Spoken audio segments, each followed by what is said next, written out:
Seguimos con el cuento de la escritora cubana. ¿Cómo se llama? En familia.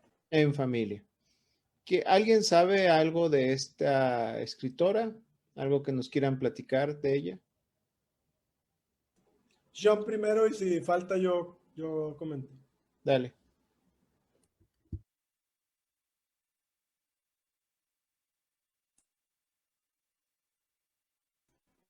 John, ¿levantaste la mano o no? Hola chicos, ¿qué tal? Les presento a Rosario. Ella que quería hablar acerca del cuento. Bueno, sobre la autora del cuento. Sí, adelante, adelante. Ok.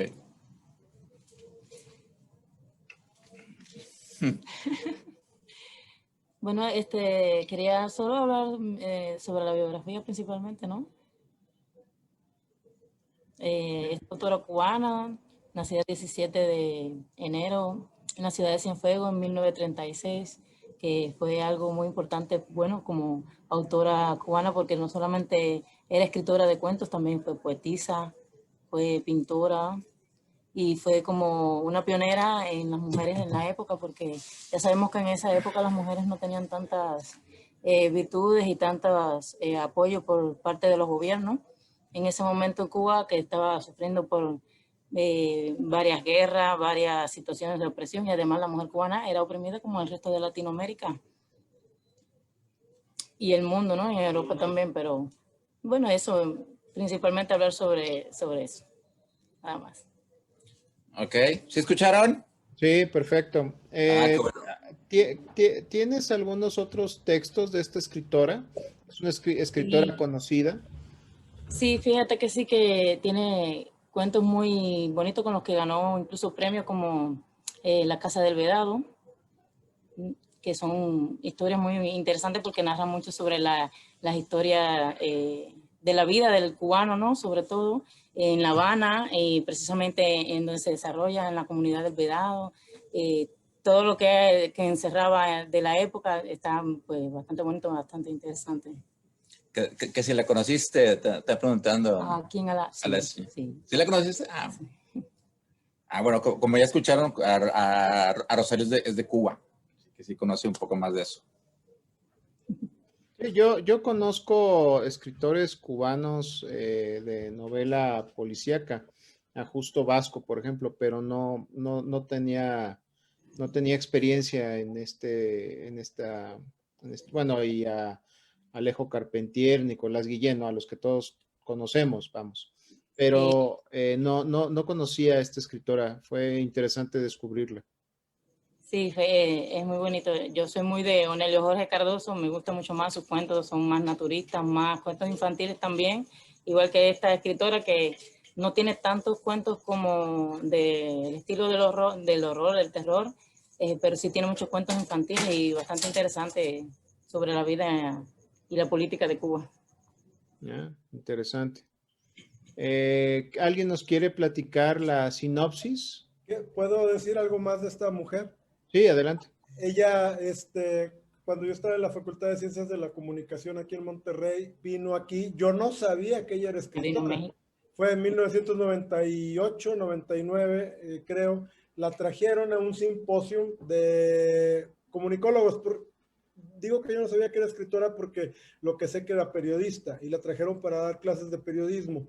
Esta mujer creo que todavía está viva y era ya muy grande cuando vino, pero una de las grandes maestras, me acuerdo que de hecho ella se apellida 84 años. Ella se apellida Yana Castro y decidió tumbarse el apellido Castro porque no quería que la relacionaran con Fidel Castro. Ella nos habló en esta ocasión en el auditorio ahí de la Facultad de Ciencias de la Comunicación de Mederos, que ella no era ni revolucionaria, ni comunista, ni nada. Ella lo que decía, yo solamente soy un periodista, yo quiero hablar de periodismo, yo te voy a decir la verdad o como yo veo la verdad. recuerdo algo muy padre que esta mujer dijo fue de que ustedes tienen una visión de Cuba, y estoy hablando de los 90, fue hace más de 20 años. Ustedes ven a Virulo, ustedes ven a Pérez Prado, ustedes ven a Fidel Castro. Esto no es Cuba. Cuba es un país muy grande, lleno de mucha gente que sabe muchas cosas. Es una persona súper inteligente para mí y se me hace muy interesante. Ahorita la googleé porque yo dije, ¿de quién es este cuento? Y digo que yo conozco a esta mujer. Y dije, wow, no mames, o sea, yo fui a un simposio con ella. Recuerdo que mencionaba de que gente como Virulo eran los rescatistas, ella le llamaba así, Virulo es el rescatista de la cultura cubana.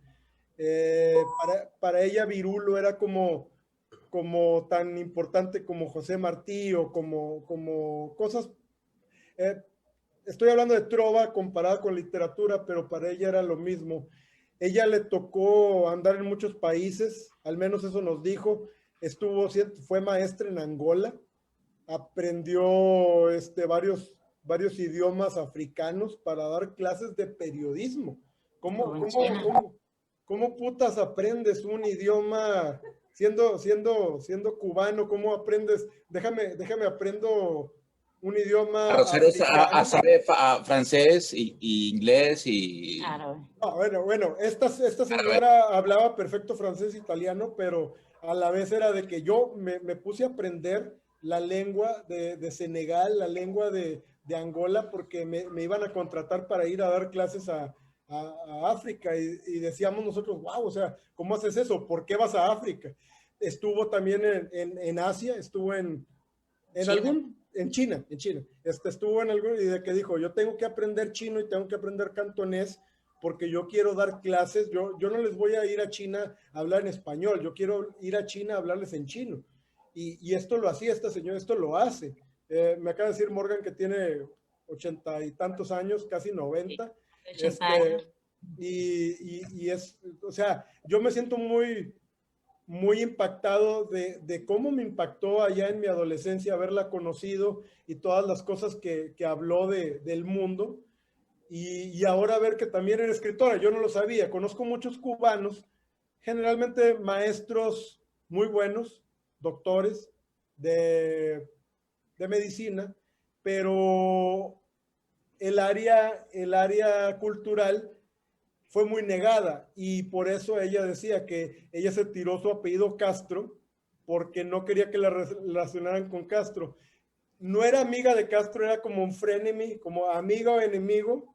Ella siempre le dijo sus verdades. Fidel Castro nunca la pudo castigar porque el día que la llamaron varias veces a la junta era que, a ver, señora, ¿qué está diciendo usted? Y era de que, aquí yo traigo mi papelito y esto fue lo que usted dijo, y yo nada más publiqué lo que se me dijo. Fue maestra también aquí en México, en Yucatán, en la península de Yucatán, no nada más en Yucatán, en Chiapas, estuvo dando muchas clases aquí en México. Esto te habla de una persona con un cerebrote de este tamaño que a donde iba yo voy a aprender. Cuando vino a Monterrey, ella aprendió varias palabras, digo, hablamos el mismo idioma, pero esta señora que dijo, yo voy a ir a Monterrey, yo voy a aprender palabras de Monterrey porque yo quiero comunicarme con los estudiantes en su propia lengua, en su propio lingo, no quiero andar batallando. Y sí, es impactante para mí saber que estamos en el Círculo Lovecraftiano y Horror discutiendo un cuento de una persona que ya estaba viejita en esa época. Yo creí que ella se había muerto, pero no, me impacta mucho esto. Bueno. Impactado. ¿Quién va a dar la sinopsis? ¿Quién se anima? Pues si nadie quiere, yo la puedo dar. Vale, gracias, Morgan. Bueno, este cuento también es muy corto y está muy interesante. Empieza con una familia que se da cuenta que en la sala de su cuarto hay un espejo muy grande, pero empiezan a ver a sus familiares muertos. Ellos están sentados en un sillón y al verse reflejados ven que en el sillón está su tatarabuelo que ya se murió, o su tío abuelo, o gente que saben que ya falleció. Entonces, está muy interesante. Y la familia, la que nos está narrando, nos habla de una prima, se me olvidó el nombre, que es como que un ejemplo a seguir en la familia porque es la única mujer que ha estudiado odontología. Entonces es dentista. Clarita. Clarita. Y ella se siente muy orgullosa de que Clarita sea odontóloga y aparte pues también era una carrera básicamente de hombres. Entonces Clarita también es muy curiosa. Y cuando le comentaron esto, porque ella era vista como la autoridad de la familia porque era la estudiada, ¿no? Entonces le comentan, mira que el espejo está reflejando estas cosas. Y ya Clarita se sienta en el sillón y ve a la abuelita y dice, ok, bueno, lo que vamos a hacer es que vamos a poner el espejo en el comedor, reflejando la mesa para que comamos todos juntos. Y así lo hicieron. Entonces pasan días donde la mesa está reflejada doble y hay como 20 personas comiendo ahí.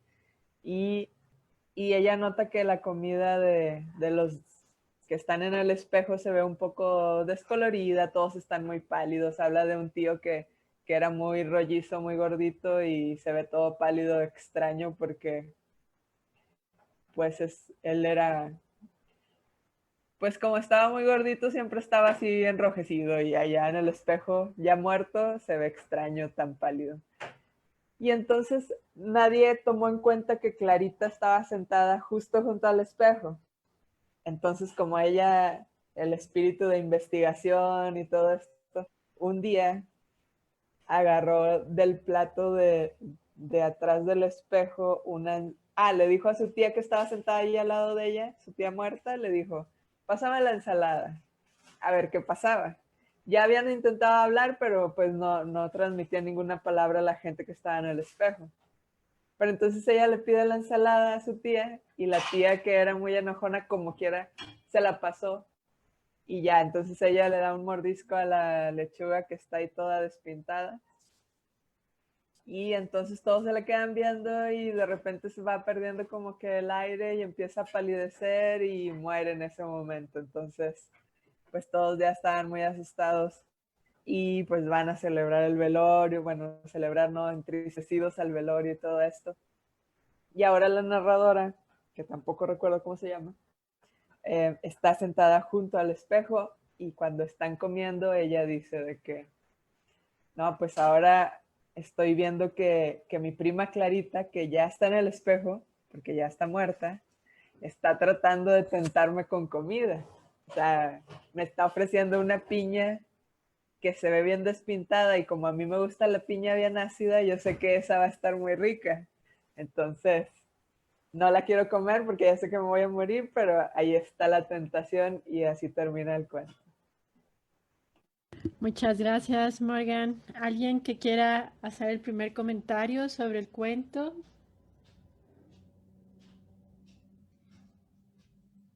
Ya sea lo pueden poner aquí en el chat o bien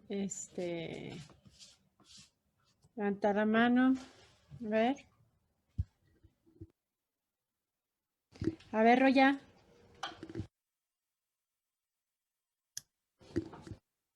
Pues a mí este cuento se me hizo muy padre con esta situación de que normalmente estoy acostumbrado a que las cosas que leo tienen como algún aspecto paranormal y tratan de plantear la idea de que pues, es algo que no existe como tal, un plano de realidad, por así decirlo.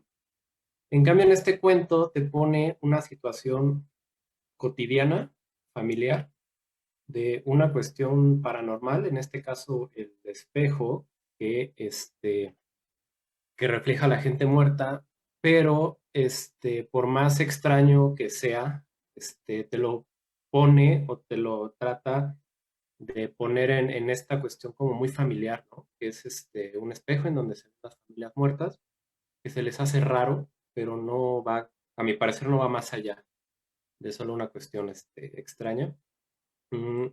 me gustó la parte porque considero que principalmente en América Latina la parte de la familia está muy, es parte de la cultura, donde siempre tratamos de apoyarnos con la familia y que pongan el espejo de tal manera que pareciera que está toda la familia reunida. Eso siempre me ha gustado. Entonces eso se me hizo muy padre. Y la parte de que intentan interactuar con la gente del espejo, ya no como solo se están viendo, sino que se trata de ir un poquito más allá. Me gustó mucho esa idea, se me hizo la verdad muy creativa. Y incluso el final de este chavo que dice que se llevaba mucho con su prima Clarita y que le incentiva como con una piña para que la pruebe. A mí me hubiera gustado que lo hubiera probado, a ver que no necesariamente tiene que decir que se tenga que morir, hubiera estado padre que la probara y se quedara como eso, ¿no? Como una reunión familiar, ¿no? La clásica maldad de la tía o el clásico familiar que nadie soporta, que hubieran jugado con diferentes aspectos de un árbol familiar o una reunión familiar. Pero el cuento me gustó mucho, se me hizo muy creativa. La forma en cómo llevan esta idea del espejo que ve la gente muerta, se me hizo sumamente... Ok, gracias, Roya Talamantes. Sí, gracias. Pues este cuento a mí se me hizo que tiene mucho de realismo mágico, de esa cotidianidad invadida por cosas sobrenaturales que al final de cuentas llegan a formar parte de esa misma rutina de cada quien. Entonces estas cosas en apariencia mágicas y sobrenaturales que al final se convierten en un mueble más de la casa, está muy padres y digo, no necesitamos saber de dónde viene en este caso, porque al final de cuentas nada más nos están mostrando una estampa de la casa como tal. Y está muy interesante, especialmente el personaje de Clarita es como el que lleva la historia más que el narrador, porque es la que tiene la iniciativa dentro de la familia, es la que se fue a estudiar, es la que intenta interactuar más, es la que va y pone el espejo en la cocina y al final de cuentas pues es la que muere. Entonces está muy interesante cómo toda esa vuelta que da alrededor de ese personaje. Un dato que sí me pareció muy peculiar, o sea, a pesar de que te dice que ella fue la que fue a estudiar, dice que regresó a su casa, colgó el título ahí en la pared y ya no hizo nada. Ya no ejerció, ya no hizo nada. Nomás se dedicó a estar con su familia igual que todos los demás. Entonces eso está muy interesante porque, digo, o sea, al final de cuentas creo que todos aquí conocemos gente así. Pero bueno, o sea, es parte de... Y ¿qué más? Pues, está muy narrado, muy padre, o sea, muy entendible, con cosas que en todo mundo nos podemos identificar bien fácil, o sea, el idioma bien sencillo de una familia normal. Entonces sí está bastante interesante, bastante padre, bastante sencillo. Entonces sí me gustó bastante. Una pregunta, Talamantes. ¿Y esta parte de la pérdida de lo que es real y no real, qué opinas? ¿En qué sentido? Bueno, más bien lo que es real y lo que es Está del otro lado. lo que está al otro lado, más que nada. Pues mira, al final de cuentas, para cuentos como este no importa, porque al final de cuentas esa barrera que forma el espejo, o sea, no tiene una explicación, o sea, es nomás una cosa que está ahí, y de hecho no la está tomando muy en serio, que digamos, a lo que nos lleva es a otro tipo de historia, una historia familiar, con familia que está viva y familia que está muerta. Pero ya la cuestión sobrenatural pues viene pasando a segundo plano. Ok. Digo, o sea, igual bien pudo haber sido una historia sobre una familia y los primos lejanos, o sea, al final, o sea, igual pudo haber funcionado casi de la misma manera. Si acaso esto lo que nos da es como una barrera mucho más grande, dentro de la misma familia y cómo la gente reacciona a esas barreras. Ok, interesante tu punto, Talamantes. ¿Qué calificación le das? Yo les voy a dar un 8.5. 8.5. Bueno, tenemos el comentario de Carolina Urrego. En Angola se habla también portugués, pero tienen otras lenguas propias. Invitamos también a las personas de Facebook Live, si leyeron el cuento, que lo vayan calificando. Y bueno, Ernesto. Bueno, pues a mí me pareció que es un cuento bastante, con buena manufactura, se nota luego que es una escritora con mucho trabajo atrás, se nota luego la construcción, está súper bien narrado, una idea interesante, buen ritmo, el estilo me pareció muy trabajado, eso me gustó mucho.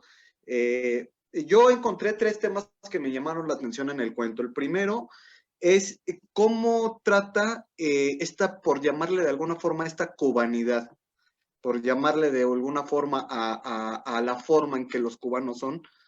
Me gustó mucho, por ejemplo, cuando dicen, ¿no? Que arda la casa sin verse el humo, ¿no? Ese tipo de frases me encantan, o sea, es cuando escribe alguien sobre su gente y te regala a ti como lector estas pequeñas cositas, pues que uno no las puede saber porque pues nosotros no hemos vivido en Cuba o los que hemos visitado Cuba no hemos estado tanto tiempo, ¿no?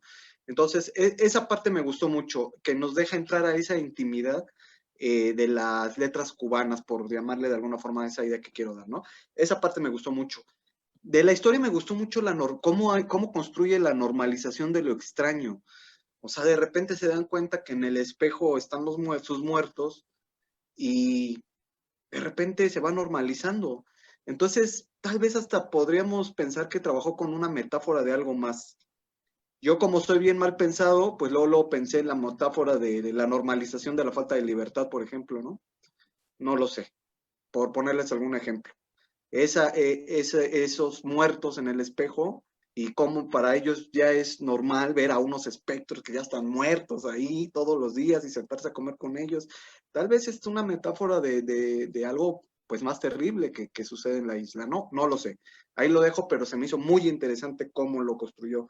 Y en tercera, el tema cultural de lo latino hacia la muerte, porque fíjense que a nosotros los latinos nos gusta creernos especiales, igual que a todos los otros, a los occidentales y a los asiáticos. Y a nosotros nos gusta creer que nuestras familias sí rifan y las de las demás no. Ay, acá sí hay familia, acá. No es cierto. En todos lados se creen fantasmas y en todos lados hay familias fuertes. Yo cuando estuve en Irlanda un tiempo, parecían peores que las mexicanas, las familias de allá, muy unidas y todo el mundo chisme y todo el mundo se mete con todo el mundo y todo el mundo protege a todo el mundo. Entonces también es un mito eso, ¿no? No quisiera yo abordar sobre ese mito de que aquí las familias sí son chingonas y en otros lados no. No voy a ir por ahí. Pero me gustó mucho cómo trata el tema cultural de los cubanos en particular, pero de los latinos como una cultura más extensa hacia la muerte. Me recordó mucho al Día de Muertos de México, porque acá los esperamos pues con cariño, que les hacemos hasta su camino con cempasúchil, que para los nahuas quería decir un camino de luz, para que los muertos puedan llegar a comer. Y entonces me gustó mucho ese amor hacia los muertos que también se reflejó en el cuento de ella, de decir, bueno, qué bueno, ahí están, pues vamos a poder comer con ellos todos los días. O sea, hay una familiaridad, no es este temor, que sí es cultural, no es este temor a la muerte que hay en Occidente. Acá en eso sí tenemos algo distinto, tal vez sea por esta cruz entre españoles y portugueses y tanta cosa que se dio aquí, extraña. Entonces, ¿cómo toca ese tema? Me gustó mucho. Su factura narrativa me pareció rigurosa, o sea, vuelvo a repetir que me gustó mucho el cuento porque se ve que hay mucho trabajo detrás, me parece que está muy bien escrito. Y, por ejemplo, en su estilo, el estilo de esta, yo nunca la había leído, su estilo se me hizo muy maduro, eso, o sea, me gustó mucho. Quiero leer más de ella. Estuve yo googleándola porque no la conocía y vi que tiene tiene muchas obras, pero hay dos que me interesan mucho. Una se llama En el Limbo, del 2009, y otro se llama Tras la Quinta Puerta, de 2017. La voy a buscar. Si alguien las tiene, pues estaría padre que las compartiera. Por último, quiero cerrar diciendo lo que no me gustó. Pero lo que no me gustó no tiene que ver ni con su estilo, ni si está bien escrito, no es simplemente gusto mío. A mí me gustan las historias sobrenaturales, pero más oscuras. Y esta no es oscura, esta no da miedo. Esta es bonita. Ahora sí, usando ese adjetivo bien usado, es una historia bonita donde se encuentran otra vez a sus muertos y pueden compartir con ellos. Es una historia hermosa, pero a mí me gustan las historias oscuras. Entonces, eso fue lo único que no me gustó de la historia y por eso le voy a dar un 9, pero muy interesante y gracias por haber compartido a esta escritora cubana. Yo siempre lo digo que hay que leer fuera de los ingleses y de los gringos, hay que leer todo lo demás que se está haciendo de horror y de estos temas. Muchas gracias. Gracias, Ernesto. Justamente te iba a hacer esa pregunta, pero pues ya la contestaste. La parte de pasarlos al comedor, ¿qué implicaciones tendría? Pero pues ya lo contestaste. Ok. Bueno, antes de continuar con Gaby, solo un comentario que venía de Héctor Muñoz. Ay, se me fue. Lástima que no tenía tantas vidas como los gatos. Se refiere a Cristina. Gaby. Voy a hacer una comparación que tal vez me va a merecer tomates, pero a mí al leer el cuento me recordó mucho, por ejemplo, cómo se maneja en Harry Potter con los cuadros, porque es como los cuadros de personas que ya han muerto, que tienen, sigue habiendo una vida, ¿no? Y claro, obviamente, como bien lo dijo Neto, este cuento es algo más maduro, es algo más cercano a nuestras raíces, cercano a lo latino, más que a lo latino, a la familia, etcétera. Pero eso fue a mí lo que me gustó mucho del cuento, el hecho de que permite imaginar una realidad en la que se puede tener una relación con las personas que ya no están, que se permite pues una continuidad con los que ya se fueron. Por ejemplo, por eso me gusta mucho el personaje de Clarita, porque se mencionan que los que están en el espejo se mencionan como que un poco más faltos de vida, por ejemplo, la comida que ellos comen también, pero cuando Clarita empieza a aparecer en el espejo, ella sigue teniendo su personalidad. Entonces, creo que alguien mencionó al espejo como una barrera, yo más bien lo veo como una puerta, o sea, el espejo no es una barrera, sino el espejo permite, o sea, yo quisiera tener ese espejo, quisiera tener ese espejo y poder ver a mis familiares, ancestros, etcétera. Y en ese sentido, pues también concuerdo con Neto que aunque se está hablando, o que aunque es un cuento que trata sobre fantasmas, por así llamarlos, realmente es un cuento bastante bonito, ¿no? Es un cuento muy, muy ameno en ese sentido, en lo personal. Creo que si hubiera terminado, creo que si Clarita la hubieran puesto en el espejo más, menos viva, o que hubiera perdido algo de su personalidad, el cuento sí hubiera sido un poco más oscuro, pero el hecho de que ella sigue con su personalidad y no nada más eso, sino que está ahí tentando creo que era su primo favorito, eso llama de que el espejo no es una barrera, es una puerta y que hay una unión verdadera o hay una convivencia verdadera entre los de allá y los de acá. Y a mí eso fue lo que me gustó del cuento. Afortunadamente no era un cuento que da mucho terror porque yo soy una gallina. Me gustó mucho, yo le doy un 9. Muchas gracias, Gaby, Chago. Pues mira, este es mi cuento favorito de la noche y le dije a Morgan desde que lo leímos que yo me acordaba haber escrito un cuento muy similar y me molestó cuando lo leí, incluso le dije de que, oye, ¿de qué año es este? Pero como te decía hace rato, el haber conocido a esta maestra a mí me eleva bastante. Hay que mencionar que Cuba es uno de los países que tiene más reconocimiento a escritoras. Hay una que le llaman la Jane Austen cubana, que es Gertrudis Gómez Avellaneda, porque escribía poesía, es la Sor Juana Inés de la Cruz de Cuba. Era poesía, pero poesía peleando contra el hombre.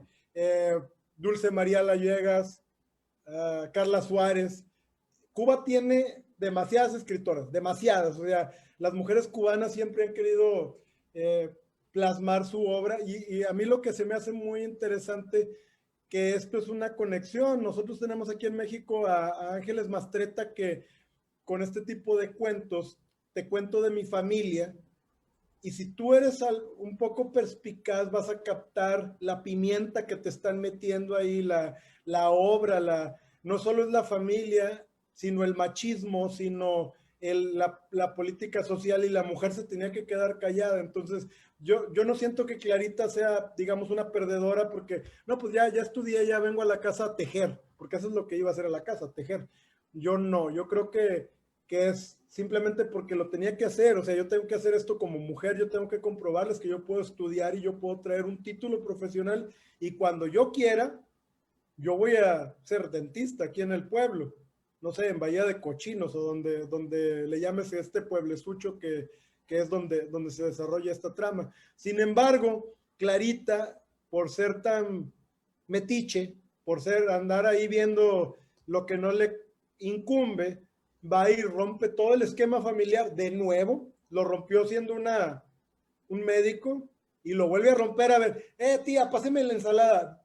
Güey, estás hablando con un muerto, no le pidas la pinche ensalada. Pero ahí va Clarita a traspasar el espejo, a traspasar, como dijo Gaby, la puerta. No, perdón. Alguien dijo que era una puerta, ¿no?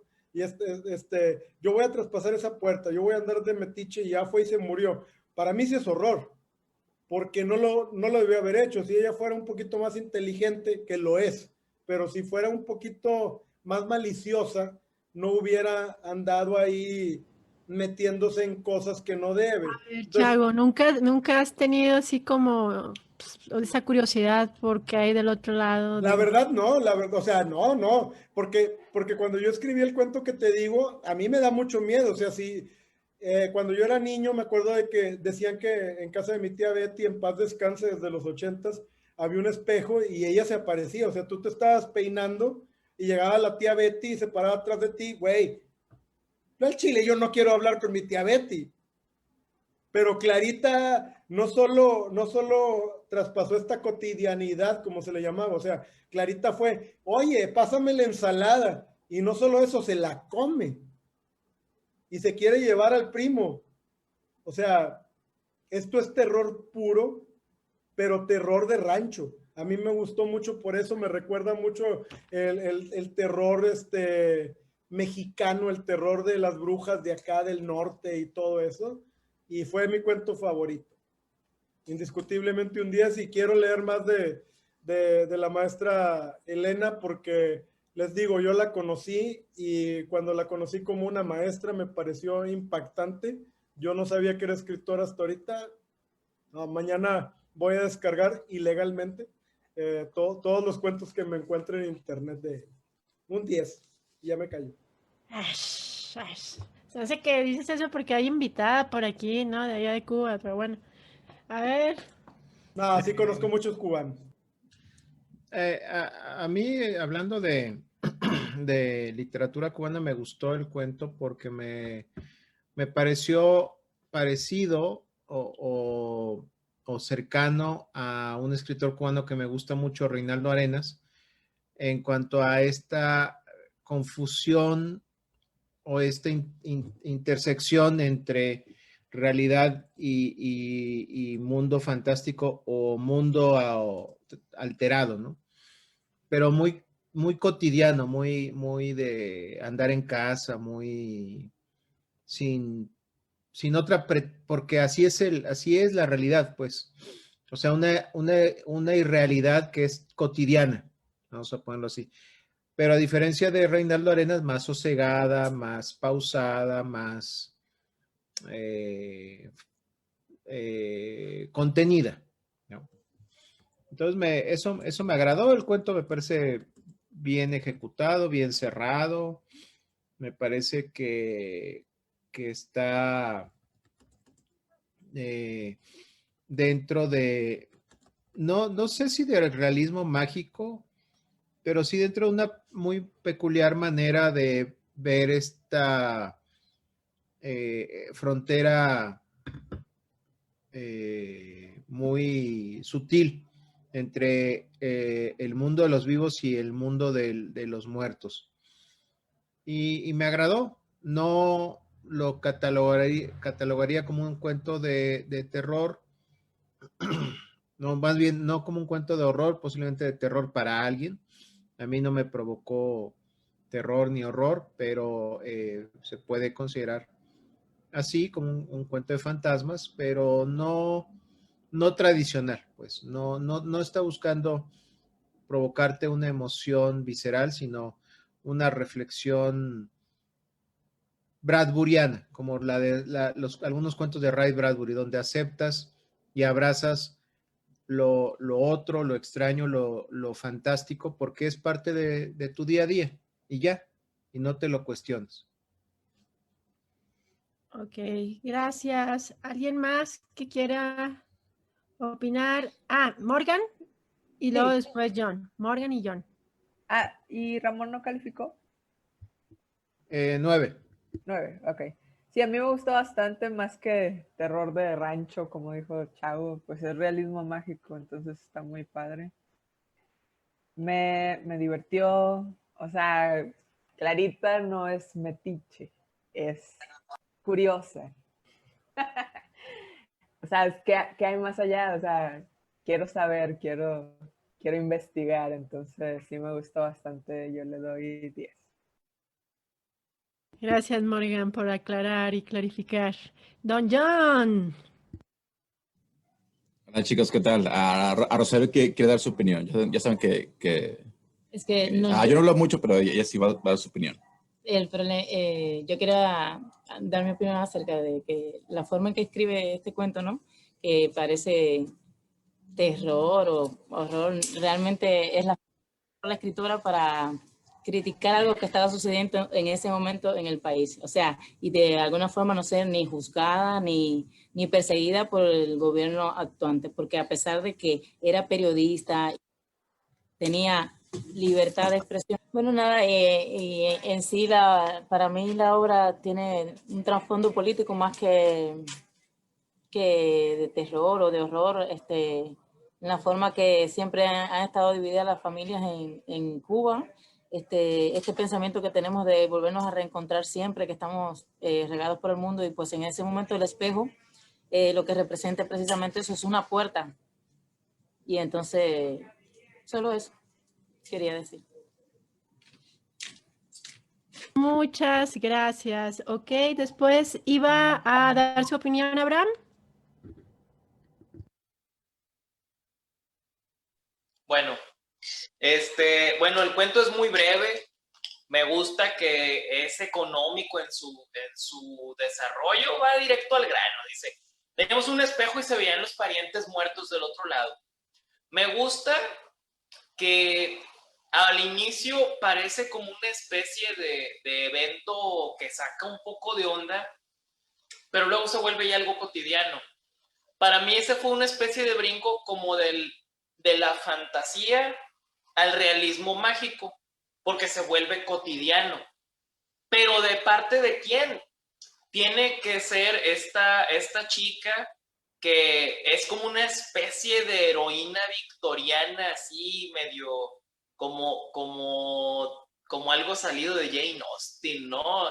Me gustó mucho ese personaje que dijo, mira, yo nomás quería demostrarles que yo podía estudiar odontología y ser de la primera generación de mujeres egresadas de la carrera de odontología. Aquí está mi título, aquí está la prueba de que puedo. Vamos a abordar con mis hermanas y mis primas. Pero se queda esta figura de autoridad muy arrojada, muy valiente y que tiene éxito en lo que se propone. Entonces, brilla con luz propia el personaje, la adoras. O sea, es esta prima que todos tenemos que admiramos.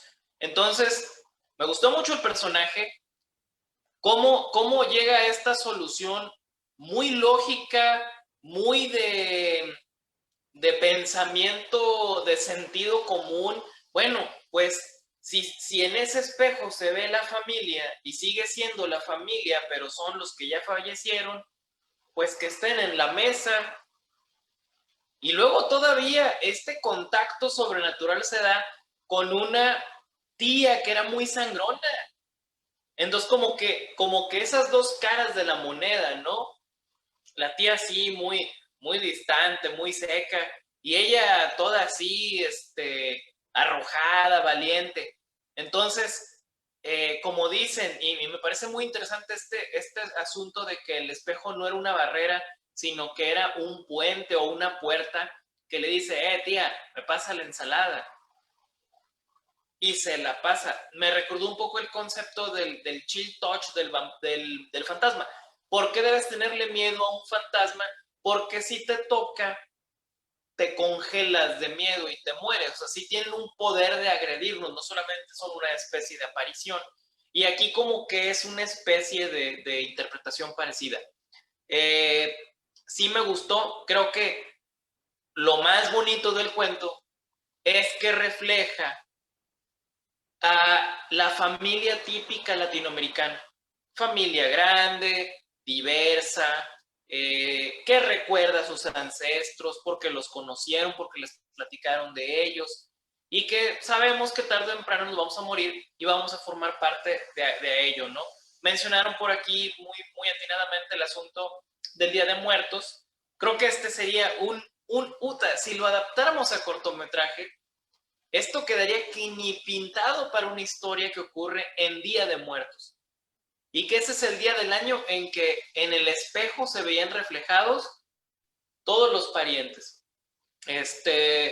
Muy bonito el cuento. Créanme que cuando lo estaba leyendo me estaba imaginando a los personajes como mi familia. O sea, yo decía, este me recuerda a este tío, a esta tía, a este primo, mis abuelitos. Y dije, qué padre, ¿no? Y bueno, al final yo casi más o menos entreví esta, que es también algo que sabemos, Hola Monterrey, pues es que la prima un día me va a ofrecer una piña así medio acidita, como ella sabe que a mí me gustan, o sea, como que sí había ahí cierto afectillo, ¿no? Cierto vamos a decir, enamoramiento platónico con la prima, ¿no? Hola Monterrey, por eso dije. Bueno, bonito cuento, me gustó. Sí pienso que esto no es terror. No, Gaby, yo soy de Tampico, Tamaulipas, pero tengo 15 años viviendo en Monterrey. Soy regio adoptivo. Y bueno, lo disfruté mucho. Ojalá podamos leer más de esta autora. Qué grata sorpresa. Y bueno, nada más porque no considero que es de terror, sino que cae más en fantasía, realismo mágico, porque incluso el tema de que muere se ve como ya estoy acá del otro lado, acá está el cotorreo bueno también, los veo más tardecito. Es algo esperanzador. O sea, sigue siendo la vida después de la muerte, sigue siendo una promesa de esperanza y de que vas a estar con tu familia. Entonces, para mí no es terror. Bonito cuento de realismo mágico, bonito cuento de fantasía. Yo le daría aquí, nada más porque no es terror, un 8.5. Y ojalá no nos hagan más un bombi. No, bueno, ya no se va a poder. Ok, bueno, gracias, Abraham. ¿Alguien más antes de dar cierre? Una pregunta para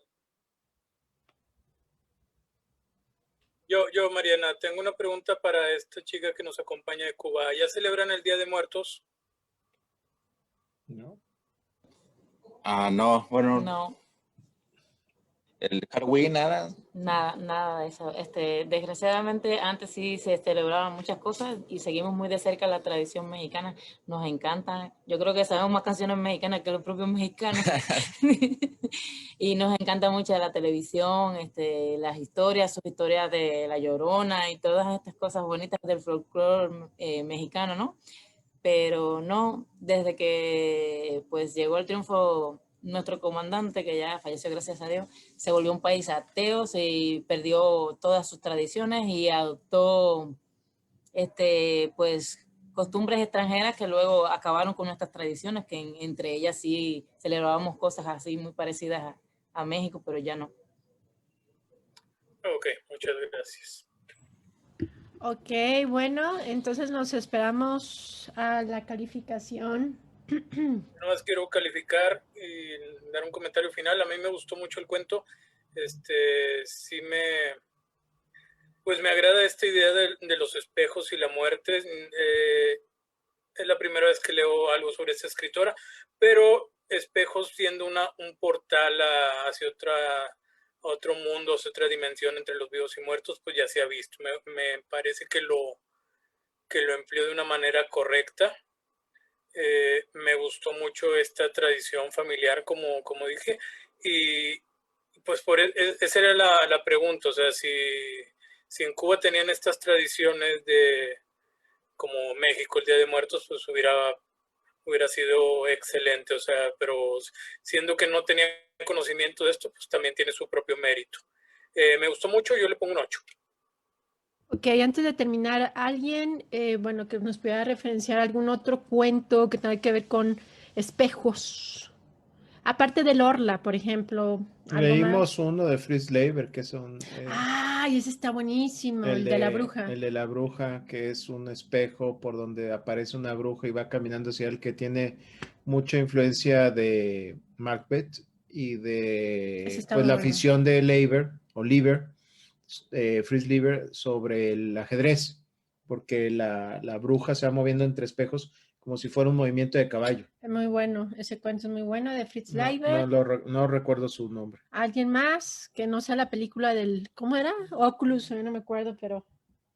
Pues fíjate, tal vez no un cuento en particular, pero como idea, la idea del espejo como una puerta, como algo siniestro, la trabajó mucho el maestro Borges y la menciona en un montón de sus obras, tal vez no como el tema central, pero siempre como uno de esos temas, igual que el laberinto que está dando vueltas alrededor de todo lo que escribe y tiene algunas frases bellísimas como aquella, creo que en Tertius, donde dice que los espejos son como la cópula, ¿no? Porque multiplican al ser humano, algo así. Tiene frases muy... Blancanieves, los hermanos Grimm. Está también estas historias de Bloody Mary o las de Candyman, que tienes que decir un nombre 3 veces frente a un espejo y ya con eso aparecen. Sí, hay un cuento del escritor mexicano Pablo Soler Frost, que si no me equivoco se llama El espejo de los tigres, donde retoma la idea de Tlön Uqbar Orbis Tertium de Borges y habla de una conspiración de seres de otra dimensión que quieren llegar a la Tierra a través de espejos. Y está el cuento que leímos creo que de Gerald Durrell, Ah, sí, cierto. de un ser que se esconde en un espejo en un castillo francés. Sí, eso lo propuso Rodrigo. Tampoco recuerdo el Ujú. nombre. Y Yo nada también más les está quería la leyenda mencionar- que perdón. recopiló, ¿se acuerdan la leyenda que recopiló Borges en el libro de los animales fantásticos sobre los seres del espejo que invaden la Tierra? Y un rey chino amarillo los vence y los recluye y la maldición es que tienen que hacer todo lo que hacemos nosotros, por ejemplo. Sí, recuerdo el texto. De hecho, lo menciona Pablo Soler Frost en su cuento. Ujú. Chago. Hay ciertas listas ahí en internet que hablan de objetos malditos, como está la muñeca esta Anabel y el muñequito ese vestido de marinero que le tienes que pedir permiso. Es de Cuba, por cierto, ese muñeco. Le tienes que pedir permiso para tomarle una foto. Y está un espejo en una plantación. Si mal no recuerdo, es en algún lugar del sur de Estados Unidos, pero creo que es en Mississippi, la plantación Myrtles, que si tú te paras en el espejo solo, es un espejo de plata de estos antiguos, ves los asesinatos que hubo en esa plantación. Está muy interesante. Como dice Ernesto, no es un relato de terror, pero pues es parte de, digamos, del folclore americano, norteamericano de objetos malditos. Ok, antes de pasar con Cas, que iba a hacer un comentario, menciona Antonio Tello. En Colombia es Verónica, 7 veces en el espejo dice su nombre a las 12 a.m. A ver, Cas, ¿qué ibas a comentar? No, solo complementar esto sobre libros con espejos, pues está la antología de Neil Gaiman, la de Humo y Espejos, y un par de películas que me gustaron mucho. Una es coreana que se llama Mirrors y su remake de Alexander Aja con Kiefer Sutherland también me agrada mucho. Hay en Juegos Diabólicos creo que también la absorbe en el espejo, creo que la 2 o la 3, no me acuerdo cuál, y ya. Ok, interesante. Ok, bueno. Digo, también en Lovecraft se hace mención a un espejo en El Intruso, aunque no es realmente una entrada, algo más, pero bueno, tiene que ver con la trama del cuento. Ok, bueno, pues no sé si Morgan tenga ya la calificación de este cuento. Sí, en promedio sacó 9, le fue muy bien. 9, le fue muy bien, y bueno, gracias a Octavio, que fue el que propuso estos cuentos.